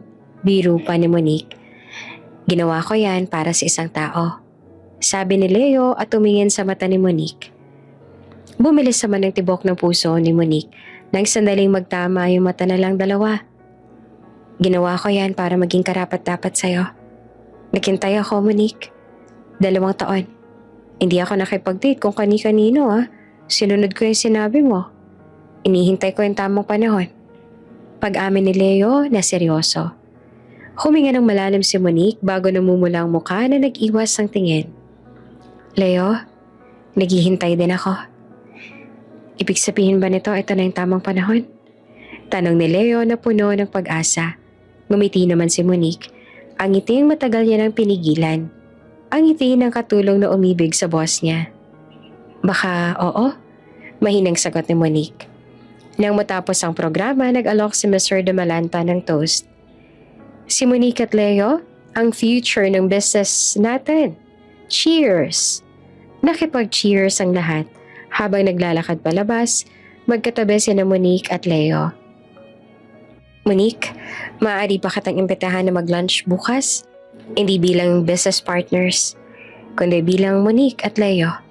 Tanong ni Leo. Tumingin si Monique sa kanya. Pwede naman. Mag-iingat ka sa pag-drive, sir. Ikaw din, ma'am. Sagot ni Leo bago umiti kay Monique na ginantihan naman ito. Kinabukasan, araw iyon ng Lunes. Pero hindi to ordinaryong Lunes lang para kay Leo. Ito ang araw ng lunch date nila ni Monique. Nag-set sila ng appointment schedule sa isang private at elegant na restaurant na malapit sa business district. Si Leo ang unang dumating. Nakasuot siya ng smart casual attire at kitang-kita sa mata niya ang pananabik. Hindi na ito tungkol sa negosyo. Ito ay tungkol na kay Monique. Maya-maya dumating na si Monique. Nakasuot siya ng isang simpleng chic dress. Nang makita ni Leo si Monique, tumayo siya agad at ngumiti ng malaki. Hi Monique, bati ni Leo ng malambing. Hello Leo, sagot naman ni Monique na makalapit siya. Umupo ka, nagpa-reserve ako ng table na hindi tayo masyadong maiistorbo. Baka mamaya mag-ingay pa yung paparazzi kapag nakita nila tayo magkasama. Biro pa ni Leo. Oo nga mabuti na yung ganito. Baka mamaya isipin nila kung ano sa atin. Tapos ipost nila sa social media na nagda-date tayong dalawa. Sad naman ni Monique bago sila natawa. Umupo sila. Ang atmosphere ay hindi na formal. Para silang dalawang magkaibigan na matagal nang hindi nagkita. Kamusta nga pala yung event kagabi? Sobrang successful Panimula ni Leo. Oo nga salamat nga pala ha. Galing ka sa pagod sa biyahe tapos dumating ka pa. Ano na nga ulit yung sinabi mo kagabi na Ginawa mo lahat ng to para sa isang tao? Oo, ginawa ko lahat ng to para sa'yo, Monique. Sad ni Leo na hindi man lang nag-alinlangan sa dalagang kaharap. Hindi ko maaabot lahat ng to kung hindi lang din dahil sa'yo. Bakit? Tanong ni Monique bago nakangiting tumingin kay Leo. Bakit ako, Leo? Dahil nang tanggihan mo ako 2 taon na nakakaraan, sinabi mo sa akin na hindi pa tayo equal. Dahil lang boss mo ko at katulong ka lang. Sabi mo kailangan kong bigyan si Stella ng oras. Ginawa ko yon. Pero sinabi mo rin sa akin na kailangan kong maghintay. Habang naghihintay ako, kailangan kong maging karapat-dapat sa'yo. Hindi sa pera, kundi sa status na meron ka. Pag-amin ni Leo, hindi ko naman sinabi na maging billionaire ka. Biro pa ni Monique. Hindi ko rin naman sinabi na gawin mo lahat ng subsidiaries ng Demalanta Group na maging profitable. Ganti ni Leo bago sila nagtawanan. Pero seryoso, Leo, sabi ni Monique. Na-appreciate ko yung ginawa mo Hindi lang dahil naghintay ka, kundi dahil ginamit mo yung oras na yun para maging mas mature at mas successful ka. Impressive yun para sa akin. At salamat para doon. Salamat din. Kung hindi mo ako tinanggihan noon, baka masama pa rin ang ugali ko hanggang ngayon. Baka ikakasal na rin ako kay Stella at hindi ko na sana nakita yung karma na dumating sa kanya. Nang dahil din sa'yo, nakita ko na hindi lang ako basta boss. May responsibility rin ako sa mga taong nasa paligid ko. Saad ni Leo. Kamusta na nga pala si Stella? Ang saya niya kagabi nung nakita ko siya. Tanong ni Monique. Masayang-masaya na siya, Monique. Nagbago na talaga siya. Ang sabi niya, mas masarap pala yung buhay na hindi nagmamadali. Sagot ni Leo. Nagbabakasyon sila ngayon ni Dave. Nasa Baguio yata sila ngayon. Oo nga, sana maging masaya sila. Saad ni Monique. Dahil sa kanila, naging mas madali yung transition ko sa pagiging Demalanta. Tiningnan ni Leo si Monique bago ngumiti ng tipid. Monique, 2 taon na yung lumipas. Marami na tayong pinagdaanan. Wala nang gap sa status natin. Mas matatag na tayo pareho ngayon. Actually, equal na nga tayo, 'di ba? So, anong gusto mo mangyari ngayon, Leo? Tanong ni Monique na nakangiti. Gusto ko sana magsimula ulit tayo. Yung para bang walang past na nangyari. Yung parang bagong chapter. Saad ni Leo. Gusto ko sana makipag-date sa'yo. Gusto ko maging boyfriend mo. Sa tamang paraan. Yung walang pressure. Wala nang lahat. Gusto ko maging masaya tayo. Pero Leo, marami akong schedule. Biro ni Monique. Hindi mo na ako katulong. Baka mamaya niyan, hindi na tayo magkita. Oo, hindi mo na ako magiging amo. Pero magiging partner mo ako sa lahat. Sa buhay at sa negosyo. Saad ni Leo na seryoso. Hahanapin natin ng oras lahat. Kahit late night meeting pa yan. Dinner date muna bago business proposal.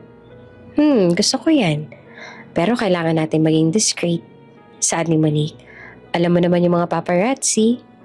Wala namang ibang nagawa si Leo kung hindi natatawang tumango kay Monique bago sila magkasabay na natawa sa mga pinag-uusapan nila. Ang lunch date na iyon ay hindi lang tungkol sa pagkain. Ito ay tungkol sa pag-aayos ng kanilang past, pagtanggap sa kanilang present at pagpaplano para sa kanilang future. Napansin ni Leo na may nagbago kay Monique. Hindi na siya nahihiya at medyo confident na rin siya ngayon. Bagay na mas lalong nagpangiti kay Leo. Monique, naalala mo ba nung nag-ubutan tayo ng kape sa garden? Tawanan lang tayo ng tawanan noon. Saad ni Leo bago ngumiti. Oo nga di ko makakalimutan lahat ng yon, Leo. Saad ni Monique bago malungkot na ngumiti. Nakakamiss lahat ng yon. Pwede pa naman tayong bumalik sa dati. Saad ni Leo dahilan upang mapabali ng tingin si Monique sa kanya. Kung gugustuhin mo at saka kung pahihintulutan mo ako. Kaya nga tayo nagkita ngayon, 'di ba? Saglit ni Monique sa kanya bago ngumiti kay Leo. Gusto kong bumalik tayo sa dati, Leo. Nang matapos ang lunch nilang dalawa, magkasama silang naglakad papunta sa parking lot. Monique, may kape nga pala ako sa opisina. Gusto mo bang sumama? Parang bitin kasi dito na lang natatapos lahat. Gusto ko sana makipag-coffee date ulit sa'yo dahil Alam kong magiging busy ka na rin. Alak na Leo. Palagi naman ako may oras pagdating sa'yo. Saad ni Monique bago tumango ng paanyaya niya. Sige, pumunta tayo sa opisina mo. Mag-coffee date tayo. At sana, wala munang business talk ngayon. Purely personal lang sana yung pag-uusap natin. Sagot ni Monique. Oo naman. Sagot ni Leo at binuksan niya ang pinto ng kotse niya para kay Monique. Sa sandaling iyon, alam na ni Monique na tama ang choice niya. At nang dahil sa paghihintay niya, nagbunga ang lahat ng meron sila ni Leo. Kung bago ka pa lang sa channel neto, ibang kwento ni Ate Jane, istorya mo, ikwento ko. Huwag kalimutang pindutin ang notification bell at subscribe button.